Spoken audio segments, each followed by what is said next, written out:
Welcome, brave souls, to a night of mystery and terror. Are you ready to step into the darkness?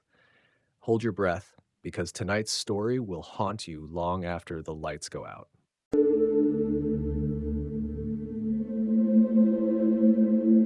I first heard of the hidden portrait of Sir Isaac Whitmore during my earlier years.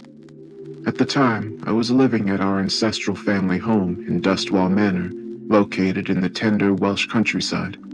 It was my grandfather, my only living relative, who related the story to me. Not much is known about our family's famed progenitor, but supposedly, deep within Dustwall Manor, a room exists, the study of Sir Isaac Whitmore, and in it hangs the sole existing portrait of the man. I never learned of the authenticity of this story and this rumor, for I was never allowed to roam the seamlessly endless halls of Dustwall Manor unsupervised. Too big was the chance for a young child to get lost in its winding, labyrinthian hallways. My grandfather was a studious man, a scholar, but also a hermit, who chose to spend his remaining years at Dustwall Manor. After my mother's death and childbirth, he'd taken my upbringing and early education upon himself. He instructed me on such subjects as history, mythology, and philosophy, but also hinted at other, more secretive studies he partook in. Yet he had also shared many a tale relating to our family, and of course, the story of Sir Isaac's portrait. Once I was of suitable age, he sent me off to the grand city of London, where I first attended a prestigious boarding school and eventually the King's College London, all paid for by our family's lavish fortune. My first field of choice was that of history, an interest brought forth by my grandfather's many tales. After only a few semesters, however, I moved on to the study of contemporary politics, driven by an ever-growing, almost unconscious need to understand the workings of our modern world. While I analyzed the workings of the world at large, I grew more and more interested in the smaller picture of my very own family line. As a pastime, a hobby, really, I set out to complete a family tree of the Whitmore line, something no one had ever attempted, at least if I were to trust my grandfather's words. This endeavor of mine, however, seemed to be doomed from its outset, and even after I'd consulted the vast archives of London, I was only able to put together a rough patchwork of unrelated names and lost relatives. As I'd learned from my grandfather, the Whitmore family was a secluded one, always has been, and many of its members had preferred to hide away from the world and spend their entire existence deep within the secure walls of Dustwall Manor. Even those who'd ventured forth into the world, driven by their own ambition or in search of adventure, would ultimately, and without fail, return to the manor. It should be the same for me. Upon graduation, I took up a position as a teaching assistant, but my heart never belonged to the grand capital. Instead, I longed to return to the ancient walls of Dustwall Manor. With each passing year, I felt less at home in London. It was a loud, dirty, and crowded city, one teeming with people, a city that never slept, an ever-changing beast of the mundane, social merriment, and overindulgence. The longer I suffered through its wakefulness, its wastefulness, the more I longed for the stillness and comfortable melancholia I'd so felt from the steadfast walls of my home. I felt, frankly, different from the other people, like a different breed. And so, in the third decade of my life, I decided to leave the grand capital behind and return home. I had not visited the manor since my grandfather had sent me off to boarding school, not even upon his death, honoring his last wish to focus on my studies and not a secluded old man. Yet I remembered the way without fail. I knew exactly which of the small, winding country roads to take, treating the car's navigation system as nothing more than a voice of whispered reinforcements. Eventually, I could make out the towering Gothic spires that formed the heart of Dustwall Manor on the distant horizon. When I laid eyes upon them, the strangest of feelings washed over me, a feeling that was more than simple nostalgia, for it felt almost like a presence was calling out to me, as if the manor itself was alive, and had, for all those years, waited for me to return. Dustwell Manor was a place of architectural madness, and I only now realized how truly monstrous its dimensions were. It was a gigantic construction that had been ever extended, comprising dozens of buildings, wings, and endless rooms all interconnected, an amalgamation of centuries' worth of mortar and brick. Its heart was a magnificent example of Gothic architecture, giving the entire building a feeling of excessive antiquity and making entry into the grand vestibule feel like you'd set foot in an ancient cathedral. Its wings, which had been added over the course of centuries, were a tour de force of Europe's architectural greatness. The Gothic gave way to the pillars, domes, and columns of the Renaissance, reminiscent of classic antiquity, before those were overtaken by the grander, more excessive style of the Baroque, which was replaced in turn by the purity and authenticity of the neoclassical. Only the newest additions to the manor were held in the more modern and contemporary styles of the current day. While many of the manor's distant and forgotten wings were covered in fungi and long vines, none of the manor's walls showed signs of damage. None of the many distant and half-forgotten wings had collapsed. No, there was no sign of dilapidation, of decay amongst the entirety of the manor. How this was possible was yet another mystery amongst a sheer endless number surrounding it, as well as my family. As I stared at these bleak, century-old walls, at the giant, watchful, eye-like windows, at its almost unnerving patchwork architecture, I was flooded with a feeling of deep nostalgia. I'd so longed for this place, and now I knew I was finally, and forever, home. When I set foot in the building's grand vestibule, I felt small, almost like I was a child again, pushed back to my early years, when the proportions of the manor had seemed unreal and scary. Its many long hallways reminiscent of gaping maws ready to swallow me up. Even now, it felt as if the manor's interior dimensions, as ridiculous as it sounds, dwarfed even its gigantic exterior. From the grand vestibule, a wide hallway stretched on and led deeper into the manor, connecting it to its Gothic heart, but also the various wings and other hallways snaking their way through the building. As I followed this hallway, my eyes wandered over its excessive design and the many lavish decorations. I remembered now that this hallway was not merely an entryway, but so much more. My footsteps echoed on the polished marble floor.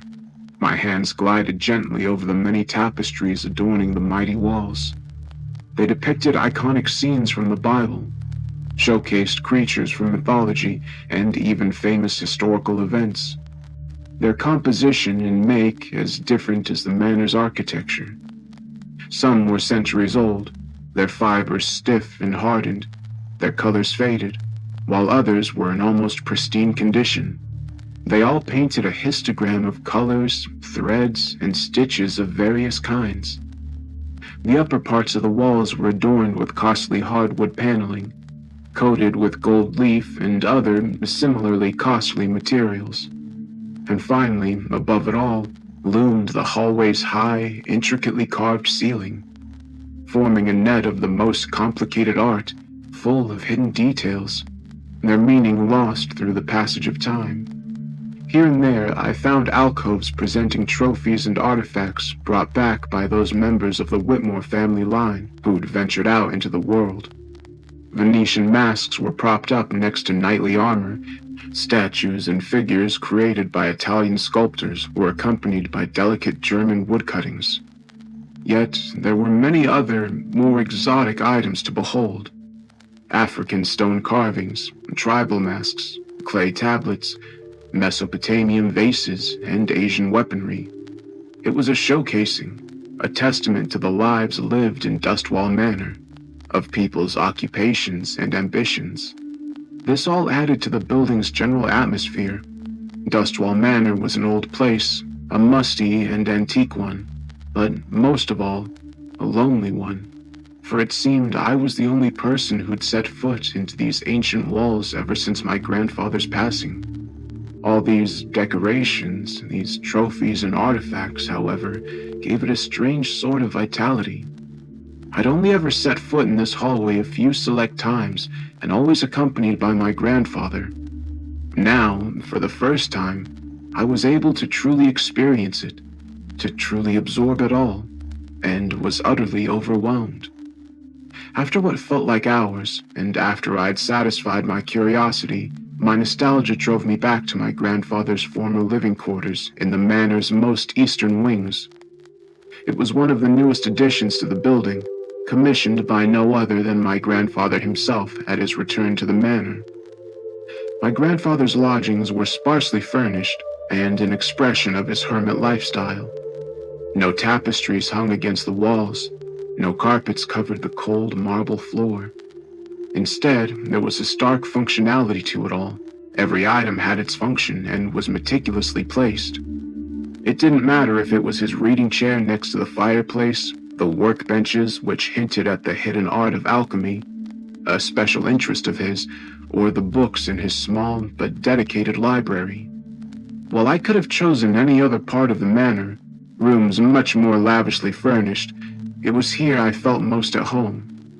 It wasn't merely feelings of nostalgia, though, for I too had grown weary of the outside world, of interacting with people, and over the years had taken on similar characteristics to those that had so marked my grandfather.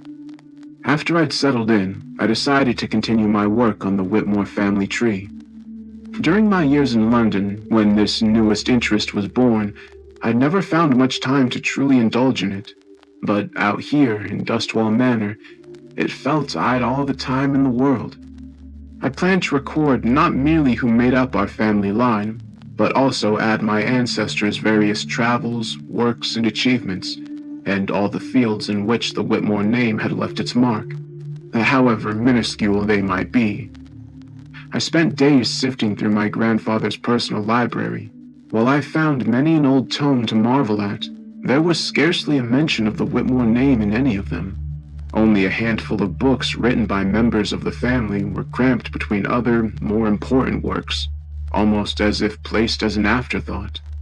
One was written by an Isabella Whitmore and comprised roughly 24 melancholic poems, authored by the woman herself. Another had the title De Fido Animalium, but was nothing but a long-winded thesis on the breeding of domesticated animals. The rest were similarly uninteresting, and ultimately meaningless in the grander scope of my project. Before long, I ventured forth into the depths of Dustwall Manor, for my grandfather had spoken to me of other quarters similar to his, which had been left undisturbed for years. Whenever he'd talked of them, it was with a certain reservedness of character. The manor was too big, had become a beast too sprawling to ever take stock of, and there seemed to be an almost unspoken rule to leave those lodgings as they were to serve as memorials of their former inhabitants' existence on earth. Many of them, however, had gathered knowledge and books of their own, and my grandfather had often partaken in those small enclaves of knowledge, and on special occasions, even stolen away with a book or two. Whenever I set out on those long, solitary walks through the manor's seemingly endless, winding guts, I was filled with an unredeemed dreariness of thought. All these hallways, all these rooms, they were covered in dust and cobwebs, filled with nothing but memories of people long gone, people who'd once lived here and were now entirely forgotten. All this filled me with what I can only refer to as a melancholic loneliness.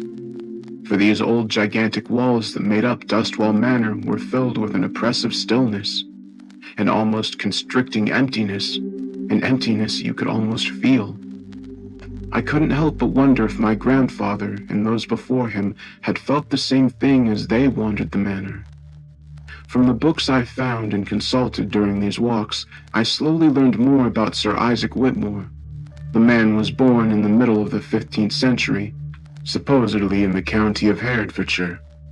He was a man of many talents and even more ventures, an explorer, treasure hunter, and scholar. He amassed a massive fortune over his life and eventually constructed the heart of what should one day become known as Dustwall Manor. The stories of the man's life were many, and as colorful and different as the number of books I consulted. Some were diaries, written by distant ancestors of mine. Others were books entirely unrelated to the man's life, but mentioned his influence in deeds and footnotes, written on yellowed pages and scribbled between the lines. It was said that in his younger years, Sir Isaac Whitmore became involved in the War of the Roses and was a secret confidant of the House of York. During the final years of the conflict, however, he set out on long travels, following in the footsteps of such legendary figures as Marco Polo and Ibn Battuta, partaking in vast journeys along the Silk Road, joining explorations into the heart of Africa, and supposedly even accompanying Christopher Columbus on his final voyage to the New World. It was these travels that eventually allowed him to take control of certain sectors of British trade and come to vast riches. How many of these stories are true, and how many are nothing but fables and exaggerations, I wasn't able to ascertain. But they were enough to paint a rough picture of the man and our family line's origin. In all those books, however, I never found a description, much less a portrait of the man. The only thing mentioned was the same rumor my grandfather had shared with me. Somewhere deep within Dustwall Manor lay Sir Isaac Whitmore's old study, and in it, the sole existing portrait of his likeness. In the weeks to come, I made substantial progress in my endeavor and steadfastly filled out the Whitmore family tree. What was originally nothing but a patchwork of a few select names finally took shape. As the work neared completion, however, I felt more and more drawn to the secrets of the manor itself, and I began to take exhaustive walks through its endless hallways. What had been nothing but mild curiosity, and had served the purpose of learning more about the many members of my family, soon became a sort of meditative obsession. Many times, without knowing why, I found I'd left my notes and quarters behind, and half in thought had begun on yet another excursion through a certain distant wing. My head filled with thoughts about Sir Isaac's life and his mysterious study. Before long, these walks grew not only frequently, but also in length. On certain days, I found myself spending almost all my waking hours wandering and in deep thought, and slowly, ever so slowly, my obsession grew, became a hot, almost burning desire. Wherever I went, however much I walked, I found no hint of the fabled study. Deep inside, I'd half hoped, half expected to eventually traverse the manor in its entirety and stumble upon it by accident. But the manor proved much larger than I'd ever imagined. With each walk, with each day, I found more hallways, more rooms, found myself in entirely new areas, apartments and wings, places hidden away which I'd never known existed. Eventually, out of desperation, I decided to consult the manor's floor plans. It became evident that I wasn't the first who'd attempted to make sense of the labyrinthian monstrosity that was Dustwall Manor. An almost innumerable amount of floor plans of varying degree and make existed. Some were delicate, the work of studied man, others shoddy and hand-drawn, and some resembled ever-growing patchworks, as if they were the effort of multiple people, continued throughout the generation. The works of fevered insanity. They differed wildly, at times made no sense, at others included hidden rooms and secret wings that didn't exist. It was nothing but purest madness, and yet I was driven by the singular purpose of making sense of it all. Even amongst those floor plans, however, I soon realized there was no hint of Sir Isaac's study, and I began to wonder if it truly existed. Yet my obsession never waned. The burning desire never left me, and if anything, seemed to grow ever stronger, and soon affected me not only during the day, but also at night, for I became haunted by dreams of the strangest sort. In them I was walking through a grand structure, a hall wider than any I'd encountered in the manor. Its ceiling was high and arched, its walls covered in innumerable doorways, giving them the appearance of a crazed honeycomb. Whenever I turned to look into these doorways, I bore witness to strange, ungodly things. Some led into dark, looming corridors, others into rooms in which I saw performances of forbidden rituals, the work of sorcerers and magic, of alchemy and other disciplines of the occult. I even saw what I assumed to be chambers of torture, filled with flesh and blood, in which creatures not entirely human were born. These twisted creatures roamed the most distant of the dark corridors, beings forever twisted and ruined, perpetually broken, and the only echo of their miserable cries evidence of their existence. Nonetheless, it was a place of wonder, and its results, as ghastly and abominable as they were magnificent and awe-inspiring. The end of the dreams were always the same, however. After traversing the great hall for what felt like an eternity, I found myself in front of a giant arched entryway. This arch, I knew, led into a single room, a mad construction and amalgamation of all things wrong on this earth. A room grander than even this hall, the study of no other than Sir Isaac Whitmore. Yet, I was never able to set foot inside. For the moment I laid eyes upon the structure, I always awoke, shivering and covered in cold sweat. These dreams unsettled me more than anything, for I wondered why my mind conjured up these ghastly visions, and how they came to haunt me every night without fail. Their effect on me was a noticeable one, for I began to suffer from an increased superstition of the old walls and what lay beyond them, of what lay hidden in the unexplored depths of Dustwall Manor. And with each week, with each day, the feeling seemed to increase and spread over my consciousness like a shroud of purest darkness. Even worse, with each night, the dreams grew more vivid, more detailed, and my knowledge of the abominable hall and its many adjacent rooms and dark corridors grew ever deeper. In one dream, I heard prayers in a language older than any known to man, partook in a strange scrying, and even hours after waking up, I shuddered at the outlandish and otherworldly things revealed there. In another one, I bore witness to the creation of what I came to call flesh constructs.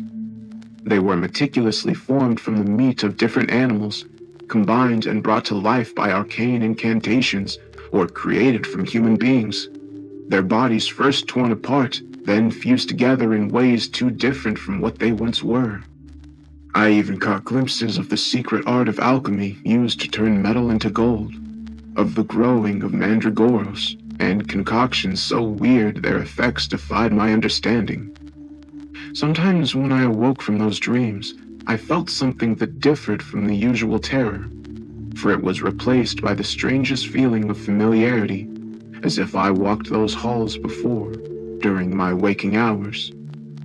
I'd long considered those dreams nothing but twisted interpretations of my long walks through Dustwall Manor, warped and skewed by my innermost fears and worries, a byproduct of my ever-growing obsession. These feelings of familiarity, however, even as the dreams grew worse, I never gave up on my work, continued consulting floor plans, continued traversing Dustwall Manor, and slowly, my knowledge of my old ancestral family home expanded. First only in the most minute ways, but before long, bit by bit, the manor's complicated layouts became clear to me. With it, more and more details of what my grandfather had told me returned to me. It felt as if I was leafing through a hidden tome, and with each day, I was able to turn a new page and read yet another paragraph. I remembered my grandfather telling me that Sir Isaac's study wasn't merely a random location within Dustwall Manor, but supposedly its very center, its foundation, and only reachable if one walked in the footsteps of the man himself and made their way to these very first rooms. As I slaved away, I realized that while many of the floor plans differed wildly, certain rooms and corridors were always there, always the same. By slowly combining them, stacking all their mad details on top of one another, I somehow knew a way through this mad labyrinth would reveal itself, and with it, a path that would lead me to Sir Isaac's study. It was trial and error, sheer insanity. I only took breaks to eat and rest. I drew endlessly, created my very own floor plans, only to reject them again for an abundance of errors. Eventually, after how many weeks or months I cannot say, I succeeded in what I'd set out to do.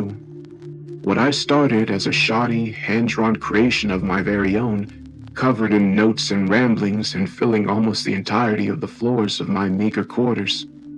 But just as I'd thought, as I'd known, I'd found a singular path that snaked through itself through the manor and reached what I could only assume to be its center. I set out almost immediately, driven half mad and wanting to prove that the study was just that, a room, a study, one that couldn't be more different from the ghastly dreams that so haunted me, and dispel these strange nocturnal illusions once and for all. As I set out, flashlight in hand, I soon left the well-known hallways behind, and instead followed constricted corridors, went up and down staircases, entered hidden rooms, and opened secret doors. It felt like I was traveling back in time as everything surrounding me grew older the further I progressed. At first, the path led me through rooms of contemporary and modern design, but I soon entered those of an older kind, of neoclassical and Baroque furnishings, before finally ones that reminded me of the interior of Gothic castles. All the while, normal lamps and light bulbs were slowly replaced by oil lamps, candles, and even old fireplaces covered in the dust of centuries. After what felt like days, or indeed centuries, traveled back in time, I finally made it to a room that appeared older than even the oldest parts of the manor itself. It was entirely unimpressive, nothing but a small crowded chamber, but its back wall comprised nothing but a giant and heavily ornate hardwood door. It was covered in a variety of delicate carvings. Creatures of mythology held sway over one side, while the other was coated in biblical scenes. Yet behind them, I spied creatures much different, twisted, abominable beings hidden in the background, a mockery to the otherwise grand design, as if something older and darker was lurking behind the oh-so-common iconography. When I tried to open the door, I first thought it securely locked, before I realized just how heavy this age-old gate truly was. With all the force I could muster, grunting, panting, and cursing, I finally cracked it open, and was instantly assaulted by stale, moist air, thicker than any I'd encountered before. It wafted from the doorway as thick as fog, and, like pestilent vapors, spread sluggishly over the room's floor. It was an air full of the smell of old age, the passage of centuries, but also pregnant with indescribable, otherworldly vileness. I pushed myself past the door's heavy wood, ready to set foot into Sir Isaac's study, and to finally lay eyes on the man's fabled portrait. What I found instead, however, were the first steps of an old spiral staircase that led down into the depths of the earth. For a moment, I stared at these stairs and the looming darkness that lay beyond, but then, driven by an almost unnatural sense of curiosity, I began on my descent. The stairs were old, ancient even, carved from stone, and were covered in thick moss and heavy perspiration. As I followed them round and round and round, I began to wonder just how far below the earth they led. Once more, the memory of those terrible dreams assaulted me, but I told myself they were nothing but nonsense, a flight of the imagination. Those stairs here, all they did was lead me to yet another hidden chamber, a basement study or something akin to it. Yet they continued on endlessly, and as minutes turned to what felt like hours, my fear slowly returned. I felt like I wasn't merely descending to the hidden depths of Dustwell Manor, but to hell itself. Before long, however, all those fears, all those worries, were pushed aside by a rising feeling of euphoria. This is what I'd been looking for. This was what all these fevered months of study had been for, and what held the answer I so desperately craved. This obsession of mine, when had it truly started? I thought back to my arrival at Dustwall Manor, to my time in London, my education at the boarding school, and I realized that in one way or another, it had always lurked in the back of my mind, lying dormant and hidden. Ever since I'd heard those tales from my grandfather, I'd longed to learn about my family line, our ancestral home, and, of course, the study of Sir Isaac Whitmore. This longing was the true reason I'd returned home. It wasn't my descent from modern society, and neither was it nostalgia. Goosebumps appeared all over my arms, and I couldn't help but shudder at this newest revelation. It felt almost as if I'd been destined to come here, had always been destined to find this place, and be here at this very moment. Eventually, after what felt like an eternity, a dim light reached me from what was, without a doubt, the bottom of the stairs. Once I'd descended these final stairs, I found yet another hardwood door, but one that was slightly cracked, and from this very crack, the dim light reached me. Stepping up to it, I reached out for the heavy wood, slowly caressing it, making sure it truly existed before I pushed it open. My eyes grew wide when I saw what was revealed in front of me. It was a grand hall, just like the one I'd seen in those ghastly dreams, one grander than any I'd seen before, be it at Dustwell Manor or even in the grand city of London. It was a monumental construction, as if carved from the guts of the earth itself. The first thing I noticed was an abundance of light sources of all kinds. I saw modern electrical lights, but also oil lamps and candles. A strange mixture of the modern and the old, as if new kinds of technology had simply been added or layered over what was already there. An amalgamation of things past and present. I began to wonder, however, why there was light down here, who'd turned it on, and who'd lit all those oil lamps and candles. It could only mean that someone else was down here. I shivered. Who might call this ancient, hidden hall their home? My eyes wandered around in search, but I saw no one. The thought of going back, to flee, to forget whatever I'd found here appeared in my mind. That this was too strange, but was almost instantly pushed aside by the same fevered obsession that had so driven me these past months. All thoughts of danger were forgotten, and I set out to find what I'd come for, the study of Sir Isaac Whitmore.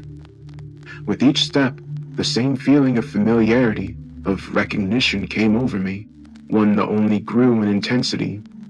These walls, the floor, the doorways that lined the walls, the corridors they led into. I'd seen it all before, but not just in those terrible dreams. I stared at the impossibility in front of me, no, all around me, staring at what I still believed, hoped to be a flight of fancy, a demon of the imagination. And if I'd only wait, it would be replaced by reality and show me where I'd really found my way to. However much I waited, though, nothing changed. The grand hall stayed as it was, and I finally had to admit that this place was real, that this place was the same one I'd seen in all those ghastly dreams. Yet what actually was this place? Why was it? I was torn from my thoughts when I noticed movement to my left. A figure, its features hidden under a heavy shroud, had appeared at a doorway to my right and came rushing toward me. I reeled back in terror, raised my arms, ready to defend myself from whatever this was, yet the figure paid me no heed, hurried past me and entered another doorway, where it vanished in the looming darkness that lay ahead. For a moment I was too stunned to do anything, and all I was able to do was stare after it, waiting for it to return. Yet the figure was simply gone. Then I began to wonder about something else. If the dreams were indeed true, then what about all those abominable horrors and deeds I'd witnessed? Did it mean that those too were real? Once more, the impossible situation I found myself in came crashing down on me, and what little remained of the man who'd once lived in London screamed at me to abandon this crazed need for answers. Yet those were the words of a sane man, and I wasn't truly sane anymore. Hadn't been in weeks, months, maybe even years. It felt like I was barely in control of my body as I set out again and ventured deeper into the hall. My footsteps echoed endlessly on the cold, hard stone floor, their echoes traveling ahead of me and intruding deep into the distant, dark corridors all around me. Every once in a while, however, other, more distant sounds reached me. They originated from deep inside those looming dark corridors, sounding like moans and groans. I shuddered when I saw shuffling shadows and couldn't help but imagine them to be the flesh constructs I bore witness to in my dreams. Twisted beings created down here, things made of wet flesh and torn skin, doomed for all eternity and left alone in nothing but their misery, suffrage, and pain. Before long, I saw more of the shrouded figures, but they too ignored me and hurried past me, undeterred. Dozens, if not hundreds of them were down here, feverishly working on something. In a trance, my eyes trailed after them, and I noticed just how much their forms differed. Some seemed normal enough, their proportions human, their movement bipedal. Others, however, were hunched over, much smaller or taller than me, moving on all fours or slithering over the ground like reptiles, their motions jerky and animalistic. Rooms like the ones I'd spied in those ghastly dreams had taken the place of dark, looming corridors. Some seemed to be studies, workstations, and reading quarters, but others were just as horrible as those the dreams had shown me. They were drenched in disgusting liquids, filled with twisted altars and abominable horrors. Yet none of them mattered, for I eventually found what I was looking for: the study of Sir Isaac Whitmore. Just like in the dreams, I stood in front of a giant arched entryway, but for the first time I was able to lay eyes upon it, could step through it, and now saw just how huge, but how magnificent the study truly was. The words room or study didn't fit this impossibility at all.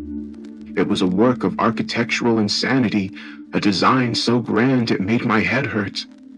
It comprised what had to be dozens of open layers, all stacked upon one another, connected by a mad network of bridges and stairs, rising further and further upwards, but also down, even deeper into the guts of the earth. Here, too, shrouded figures were everywhere, but their numbers were uncountable. They were standing in front of lecterns and desks, studying ancient tomes, vellums, papyrus, and even stone tablets, working on complicated machinery and contraptions, or hurrying here and there, carrying items as strange as they were outlandish. All this made it seem like I'd intruded on an entire hidden society, a society of the shrouded and shunned. Finally, though, I found what I'd been looking for so long. Against the study's back wall, opposite the giant arched entryway, and not hidden behind stairs or bridges, lay the portrait of Sir Isaac Whitmore, the hidden portrait of my family's fabled progenitor. The portrait's size, too, defied all reason. It was tremendous, larger than any portrait or work of art I'd ever laid eyes upon. A grand display. No, a monument. It was a portrait of a finely clad, elderly gentleman, but one that looked almost too mundane, too ordinary to be the basis of so many legends and rumors. As I stared at it, however, it slowly began to change. Colors began running into one another, and the man seemed to move as if alive. No, was warping himself. What was human, slowly, ever so slowly, became something entirely different. Arms and legs began to atrophy and were replaced by twisted appendages. The neck seemed to extend, and the head was pushed further and further from its body before it opened up like the bulb of a flower, revealing something horrible within. Even the lower body was transforming, changing state from solid to liquid, and finally gaseous, only to become solid again, perpetually shifting. The thing I saw in front of me was physically impossible, something that shouldn't exist, couldn't spawn from any earthly imagination. It was a twisted abomination so alien it made my head hurt. The longer I stared, the more horrible and surreal details I noticed. More parts of a grand whole, parts impossible to fathom. I saw mouths, eyes, hair, appendages, entire bodies fused together but eternally apart. Things liquid and gaseous, all forming a creature, an entity not of this world. Yet as I stared at it, I felt drawn forward, felt an almost obsessive need to bask in its presence, to prostrate myself in front of this ghastly horror, to touch it, to bind my existence to it, and to— I see you arrived after all, Daniel. I suddenly heard a voice from behind me. I jerked up in shock, but wasn't able to tear my eyes from the ever-shifting paintings in front of me. Instead, I could only stand there, stare ahead, unable to do anything but listen to the voice from behind me. Yet somehow this voice, it sounded almost familiar. It's remarkable, isn't it? Finally, and with tremendous effort, I was able to open my mouth, able to form words, but could only utter a single question while my eyes were still glued to the impossibility in front of me. What is this? It's what you set out to find. The hidden portrait of Sir Isaac Whitmore. But this thing... Sir Isaac Whitmore was more than a man. Much, much more. He was a being from a different realm. A visitor who took on the guise of man and walked our world. Yet his true form was too powerful and could not be constrained. Eventually, he had to retreat. But the being that was Sir Isaac Whitmore knew there were ways, even if they were difficult, to return in all its glory. And so he created all this here, and made plans that would eventually allow him, it, to stay in this realm perpetually, to conquer this world and make it his. How? I felt a hand landing on my shoulder, and finally, I was able to tear my eyes from the gigantic portrait. And as I turned around, I found one of the shrouded figures in front of me. Its entire body was covered by heavy fabric, and even its face was nothing but a shadow, hidden by the shroud's folds. Come, I'll show you. Now that my attention was fully focused on the mysterious figure, now that I truly listened, I realized why its voice had sounded so familiar. Grandpa, is that you? But how are you? A sound that might very well have been laughter came from between the folds before the figure began walking, and I, not knowing what else to do, and in need of answers, simply set in after it. We traversed the entire width of the study, and eventually ascended one of the many stairs pushing past other feverishly working shrouded figures. My eyes wandered around, trying to take in, to understand what was happening here, but there was too much going on. Madness, I thought, like an anthill taken over by fevered insanity. He created servants. These servants are the ones who will eventually create the right conditions for him to return in all his terrifying glory, and without being restricted to the body of man. Before he left, he gave instructions, taught them on how to continue the work, and the steps on how to create other similar beings. Those servants, are they our lineage? The Whitmore family? But what do you mean by created? By now, my grandfather had stopped in front of a metal door, embedded into the study's wall. Instead of answering, or even humoring my question, he pushed it open and bowed me to follow him. What I saw in front of me was a sort of laboratory, but it too seemed to be a mixture of the old and the new. In a distant corner, I saw medieval experimenting tables. Stacks of minerals, mud, and clay covered them, and in front stood shrouded figures, forming them into approximations of the human body. In another, I saw lumps of raw flesh sewn together into abominable forms, twisted beings resembling neither man nor animal, things comprising nothing but arms or bodies snake-like and slithering, beings created with a singular purpose in mind. At first, I thought they were nothing but models, but then I saw them twitch and steer, showing they were alive. My eyes, however, focused on the most modern part of this mad place, something akin to a genetic laboratory. It comprised modern equipment, test tubes, tanks, and vats in which things were growing, things close to the human form. Embryos, I realized. What is this place? What's happening here? Have you ever read Thomas Brown? His Religio Medici? Religio Medici? What does it matter if I... What about Johann Wolfgang von Goethe's Faust? Or Mary Shelley's Frankenstein? I just stared at the figure that had once been my grandfather, still not understanding what these books, these names had to do with the madness I was witnessing here. Have you ever heard the word homunculus? I opened my mouth, but instead of answering, I watched the twisted work that continued all around us, watched as bodies were formed from clay and mud, as lumps of flesh were being stacked on top of one another, and once more, I stared at the human-shaped things growing in the vats and tanks. No, it can't be. This makes no sense. Something like this.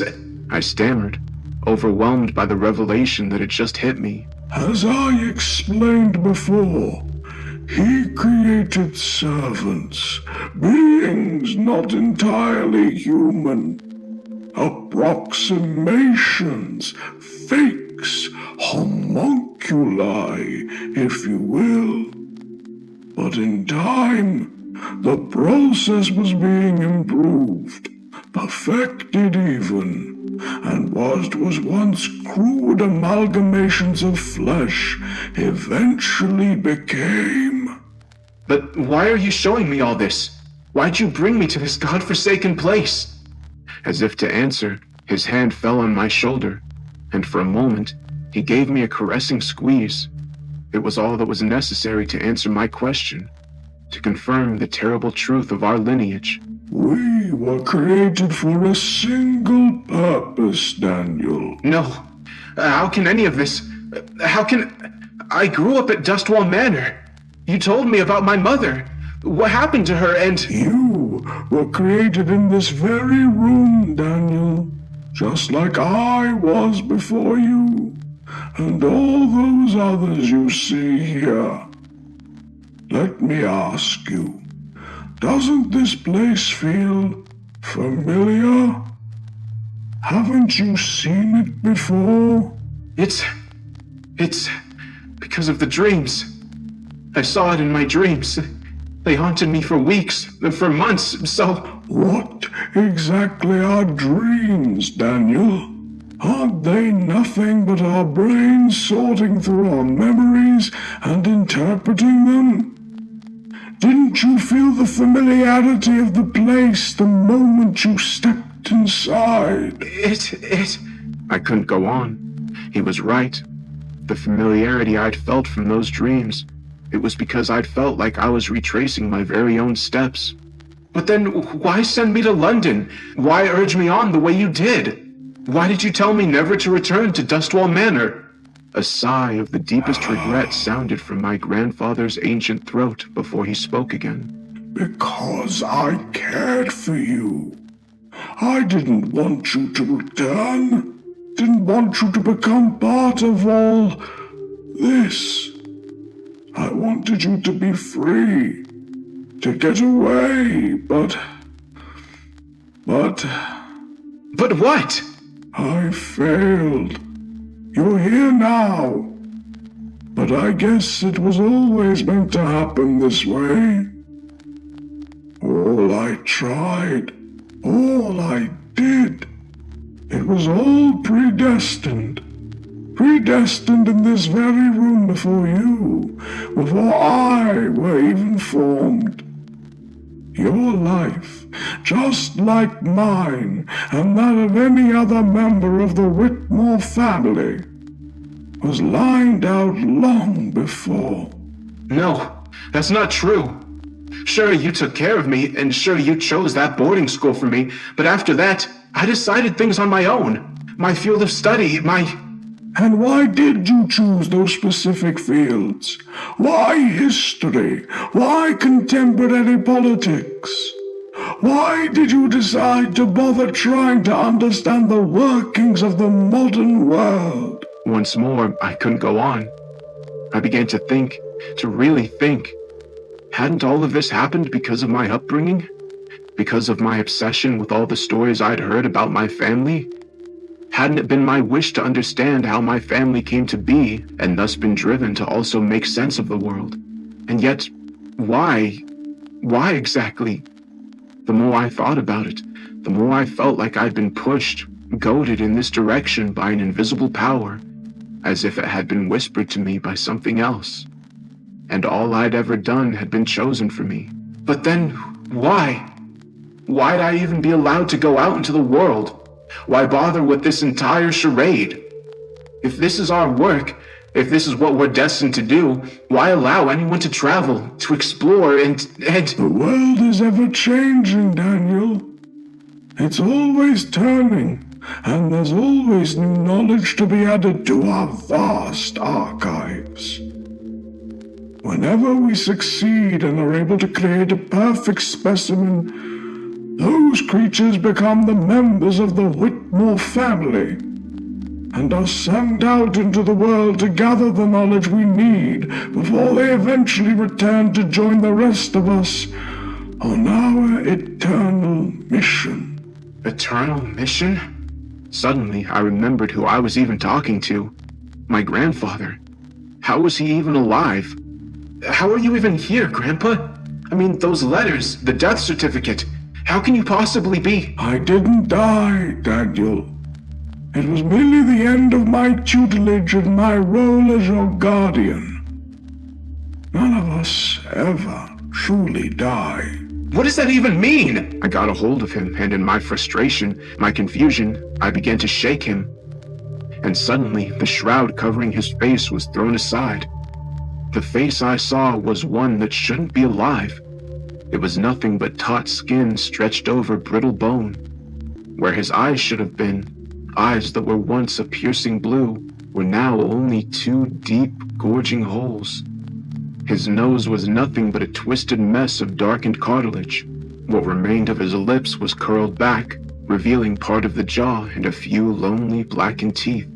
I screamed and reeled back in terror, and my grandfather, with a trembling hand, comprising nothing but bone, quickly covered his features again, as if to hide his wretched appearance from not only me, but the rest of the world as well. That's our lineage, Daniel. It's our curse. We're made to serve, and serve we shall for eternity. We've gotten better at creating these bodies, but they will still age, still break, and yet... But how can you even... How's that? There are ways, Daniel. Knowledge, and in time we learned many things. And so will you. For a moment, I was baffled by his last words, but then I understood what they meant. Understood why I'd been led here. Terror washed over me, and my entire body began trembling. Oh God, I was meant to become one of those things, those shrouded figures. I was meant to be enslaved down here for all eternity, just like they were. Meant to join this ghastly work and bring back this awe-inspiring, magnificent, terrible entity. And just like my grandfather and all those countless others, I'd turn into a rotting corpse. Another broken thing cursed to serve forever. In a panic, I dashed past the shriveled corpse that had once been my grandfather and dashed away. He didn't reach out for me. He didn't come after me. And only his words followed me, How futile it is. was all he said. But those 4 words were filled with such endless misery, sadness, and pain, they made me stumble as if struck. As I ran, I pushed myself through the mass of shrouded figures, pushed them aside and into one another, revealing what lay below their heavy shrouds.